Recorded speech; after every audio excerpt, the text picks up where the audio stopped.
Listen, this video is for those of us that God told us to trust him no matter what. For some of us who have recently lost our jobs or got fired or just found ourselves in a situation that we don't know what's going to come of this situation.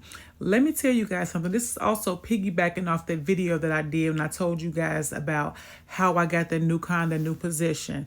Even when I got fired from that job, I was next in line to get promoted to be a store manager in that job. And out the blue, I got fired. And I didn't know what was going to happen. And after that, in 1 month, God literally gave me a salary career, a new car, and also paid my rent up for months. And even after that job, because I was only at that job, even with all those blessings, I was only at that job for like 3 months.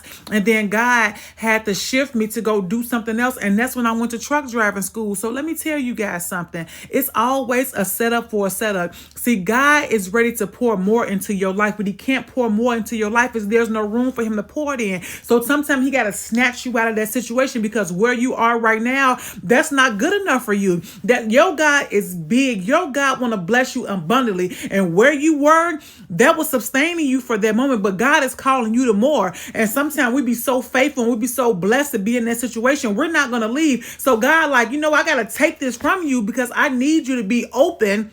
I need your cup to be empty because when I'm coming to pour, I'm gonna pour so much. Remember when Moses sent them over, the spies over to look at the land? They came back with cluster of grapes that it took 2 or 3 of them to carry. When Jesus told Peter and them, throw your nets on this side, it was so much that they literally had boats and boats because it was so much fish that they can carry along. That's the same thing that God was doing with you, and the same thing that happened with Joseph when his brother threw him in the pits. He ended up in Potiphar's house, and then Potiphar's wife lied on him. Then he ended up at the king's house because God always have more for you, but he's going to have to take the little bit you have in exchange for his greatness because you are his and you are his child, and greatness is yours. Favor is yours. You are a favor factor, so God's going to make sure that you always have exceedingly and abundantly above all you could ever think, ask for, or even imagine. But he had to strip you from some things because he cannot pour if you already full, if you already crowded. He needs you to empty that cup.